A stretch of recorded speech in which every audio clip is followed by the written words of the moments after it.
7 paragraphs in a second, man. It's true, man. Cocked and loaded, ready to rip me a new one. Yo guys, Jonathan here, and this is gonna be a fun one. The iPhone 7 Plus has been out for a little while now. It is tried, it is tested, and I think most of us could agree it is a pretty solid smartphone. But the Galaxy S8 is here, specifically the Galaxy S8 Plus. It is big, it is beautiful, and we're about to see how these two stack up side by side. Now before I jump in, for the keyboard warrior out there in mid-stroke right now, yes, I realize the iPhone 7 Plus is just over 6 months old right now, but you gotta consider some people may be looking to upgrade right now, and some people may be watching this exact video on their precious iPhone 7 Plus tempted and looking to jump ship over to Android. Plus, at the end of the day, I'm willing to bet that most of you out there will be happy with either of these phones, especially if I were to give one away. And if that's something you want to see, maybe drop a like down below and subscribe and turn on notifications so you don't miss when that happens. Now, jumping into things, I am not going to sugarcoat stuff. The Galaxy S8 Plus is the better looking smartphone. What Samsung has done here genuinely has me excited, and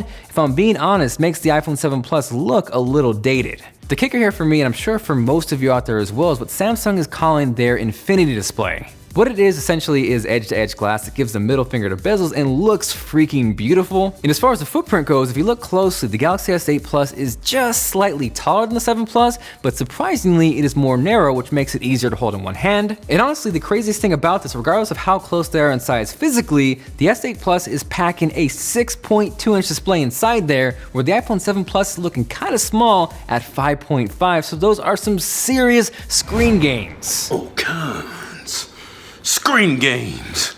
Ew. Now, as far as within those 5.5 inches, the iPhone 7 Plus has a resolution of 1920 by 1080, whereas the S8 Plus is packing all kinds of pixels with a resolution of 2960 by 1440. Now, notably, most of those extra pixels are coming vertically, and what that's gonna do is give you a much taller display on the Galaxy S8 Plus, and that's cool, especially if you're holding your phone in portrait mode, because you can then essentially stack layers on top of each other. But if you flip things and watch full screen video like this, then that's where that 18.5 by 9 aspect ratio does get a little bit weird. Specifically, you'll notice 2 black bars on the side of me, and while that definitely isn't a deal breaker, some people may be turned off by it. Now on the flip side, with the iPhone 7 Plus having a 16 by 9 aspect ratio, those black bars are non-existent. In terms of quality, yes, the iPhone 7 Plus is a really solid, great looking display, but if we're talking wow factor, brightness, vividness, if I'm A-Bing the two side by side, I am going with the Galaxy S8 Plus. Now admittedly, I am not the biggest fan of spec comparisons, but for those who gots to know, the iPhone 7 Plus is packing Apple's A10 Fusion chip, which essentially is a pair of dual-core processors, one high performance and then one low performance, 3 GB of RAM, and a 2900 milliamp hour battery. Flipping sides to the Galaxy S8 Plus, that's also similar in the sense where we see a pair of processors, but in this case, that's actually a pair of quad-core processors, 4 gigs of RAM, and a slightly larger 3500 milliamp hour battery. Now this is the point in the video where I explain why I'm not the biggest fan of spec comparisons, because on paper, one might see the 8 total cores in the Galaxy S8 Plus and assume that it is infinitely faster and better than the 4 total cores in the iPhone 7 Plus, when that really isn't the case. Even in things like synthetic benchmarks, take Geekbench 4 for example, the Galaxy S8 Plus barely beats out the iPhone 7 Plus in terms of the multi-core score, and that is with double the cores. Hop over to the single core side of things, and it's a completely different story. The iPhone 7 Plus actually smokes the Galaxy S8 Plus. Now, does that mean the iPhone 7 Plus is infinitely better, faster, and that you should solely base your decision based off benchmarks? No way. The point that I want to echo and get across is that in terms of performance, both of these are really fast phones. So much, in fact, that performance and benchmarks should not be the sole focus of your buying decision. Rather,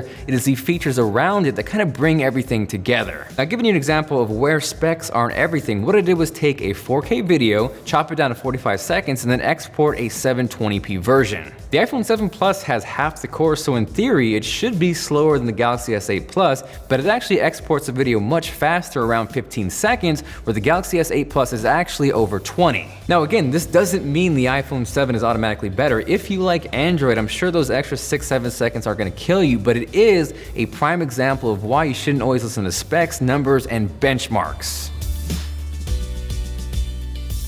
Now, as far as the cameras go, while the rear shooters are pretty similar at 12 megapixels, as far as the front cameras go, there is a pretty distinct advantage on the S8 Plus. This features an 8 megapixel sensor as opposed to the 5 on the iPhone 7 Plus, and really beyond those megapixels, I think the Galaxy S8 just simply outperforms the iPhone. What I noticed most about these two shots beyond the wider angle on the S8 Plus being nicer is the dynamic range. With the S8 Plus, you can still see the clouds and the sky, whereas with the iPhone 7 Plus, everything kind of gets blown out. Plus, if you've ever wanted to look like a flying dog with steam coming out of his ears and some oddly placed paws, or a pair of some pretty weird sheep like me and my buddy Rich, you can only do that on the Galaxy S8 Plus. Ooh.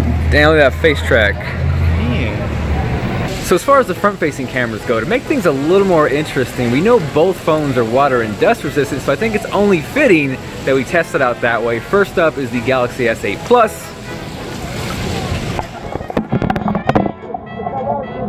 Next, we have the iPhone 7 Plus with that sweet gold carbon fiber wrap from Colorware. Now, of course, it is water time.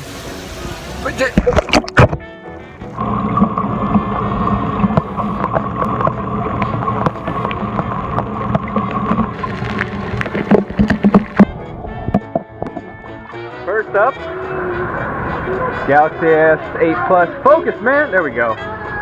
So we're alive, we're working. Following things up with the iPhone 7 Plus, we are back in business. Things are wet, but both passed the water test. And as far as quality goes, let me know with a comment down below what you think looks better. Now, beyond just video quality on the front-facing cameras, if microphone and audio quality matters to you, I would say both of these perform pretty closely, although I'll give the slight edge to the iPhone 7 Plus. And shout out to these two dudes for tearing it up on music. You can show them some love by checking out the link down below. Hopping over to the rear-facing cameras, again, both of these do feature 12 megapixel sensors, although the Galaxy S8 Plus should perform a little better in low light with an f-stop of 1.7 compared to f1.8 on the iPhone 7 Plus. Now, one noticeable difference with the iPhone 7 Plus that you are not getting with the S8 is dual lenses, which essentially gives you two focal lengths. Here's a shot on the iPhone 7 Plus using the main lens at 28mm, and then here's a shot hopping over to the second lens at 56mm. Now, one thing worth mentioning is the second lens on the 7 Plus isn't going to perform nearly as well as the main lens. With that second 56mm lens, you're getting an f-stop of f2.8, and compared to the main 28mm lens with an f-stop of f1.8, you are letting in much less light. Another advantage with that second lens is what Apple calls portrait mode, which is going to help you get that nice blurred out background. It's not perfect by any means, but it's definitely a lot better than the software simulated one here on the Galaxy S8 Plus. I felt like in certain shots I prefer the S8 Plus, and then in others I prefer the iPhone. This one in particular is where I prefer the iPhone over the S8, specifically one, because the sky is much nicer, and then two, the Adidas text is much clearer and easier to read on the iPhone 7 Plus, and shout out to Rich's tricolors. Conversely, here's an example of where I prefer the S8 Plus over the iPhone 7. I think really it comes down to the S8 performing much better in low light. For me, what pops out specifically about this picture is actually the light around the sign. It's a little more natural and overall just a more pleasing image. Flipping sides again, in these two shots here, I prefer the iPhone 7 Plus. The S8 Plus image is definitely sharp here, but if you look closely at the trees and the flowers, it almost becomes a little over-processed, where everything in the iPhone 7 Plus just feels a little more natural.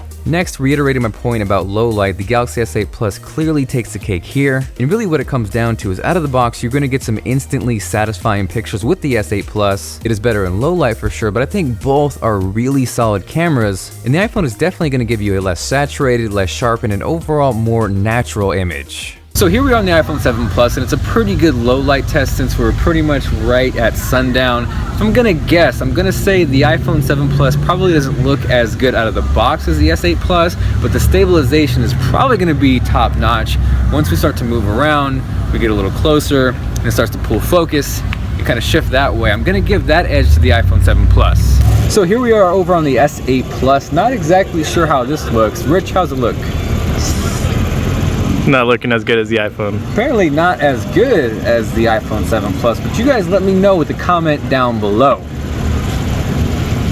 Imagine it looks better and all I get is hate comments. Rich, you blind as So hopping back into design, because of Samsung's Infinity Display, you may have noticed there is no longer a physical home button. It's actually kind of similar to what we saw on the iPhone 7 and 7 Plus, where the best way I could describe this is if both phones were off and you press the button, nothing would happen. Now the difference with the Galaxy S8 Plus is the home button is built right into the freaking screen. The iPhone 7 Plus still gives you some sort of a physical home button feel, whereas with the Galaxy S8 Plus, you're actually pressing the display. So in terms of pure tech badassery, yes, the S8 Plus having the home button in the display feels super futuristic, but it does leave a couple problems. The first of which being the fingerprint reader on the S8 Plus is now located oddly on the back. And don't get me wrong, I don't mind fingerprint readers on the back of the phone when it is executed properly, but with the S8 Plus it's kinda weird because you really don't know where you're pressing, and oftentimes I kept swiping and smudging up the camera. So as far as the fingerprint reader goes, I definitely prefer the iPhone 7 Plus. It's easier to access, it's a little more natural, and it really makes me wish Samsung would have gone the extra mile and put the fingerprint reader into their Infinity display. If you hop into settings, there is actually an option where you can unlock your phone by pressing the home button from your lock screen. The problem here though is there is no level of security, and again, if Samsung could have incorporated the fingerprint reader here, it would have been amazing. Yes, the S8 Plus has an iris scanner, it has face unlock, but those still feel a little gimmicky at this point, and I really have no desire to unlock my phone with my face. Now moving on, we're gonna play a game of things I really like on the S8 Plus, starting with USB-C. As most of you are aware, Apple uses their proprietary lightning cable, and it really makes me wish Tim Cook, please man, move on to USB-C, because if everything was one singular cable, it would be amazing. Next to that sweet USB-C port, you'll also notice on the Galaxy S8 Plus, there is still a headphone jack. Speaking of headphones, a pretty cool move Samsung did here was to incorporate a pretty sweet pair of AKG headphones in the box. These supposedly are around $100, and if you compare these with the lightning-based earpods which sell for $29, Samsung definitely takes the cake here. What I do really like about this move though is it kind of puts some pressure on Apple to step things up. I think the equivalent here would be for Apple to include a pair of AirPods with the iPhone. They clearly don't want us using cables, so if that's the case, make it easy and give us AirPods. Now flipping things for a second, one thing I really like about the 7 Plus is the fact that it incorporates stereo speakers, and that's something the Galaxy S8 Plus does not have.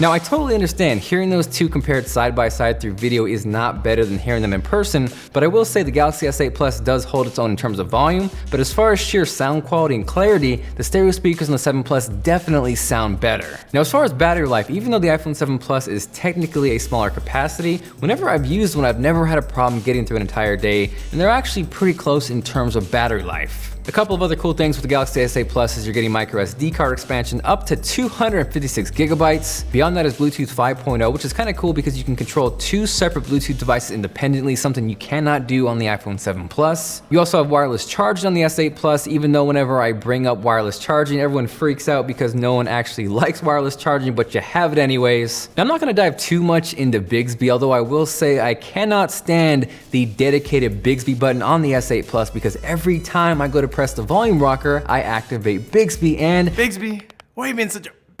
Why don't you ask your little girlfriend, Google Assistant, or Siri, your side chick? Also, there really isn't a whole lot to cover on iOS versus Android. Each of them have their strengths and their weaknesses. Android is gonna get you a ton more customization and tweakability, and iOS is gonna get you iMessage. So at the end of the day, you can see the Galaxy S8 Plus is gonna put a ton of pressure on Apple with the iPhone 8, and stacked up next to the iPhone 7 Plus, in terms of sheer technology, the Galaxy S8 Plus is definitely the cooler phone. Aside from that, thank you guys very much for watching, and about that giveaway, that is going down right now. I've teamed up with Miss Crystal Key. We're giving away a brand new Galaxy S8 Plus and iPhone 7 Plus. For a chance to win, make sure you're subscribed here as well as her channel, and if you guys cannot get enough of camera comparisons, she did a much better job than me. You can check that video out here. Go watch it now. This is Jonathan, and I will catch you guys later. Damn, 58 strokes a minute. How many strokes a minute you do, Rich? Yeah, it's like 100 something. 100 something?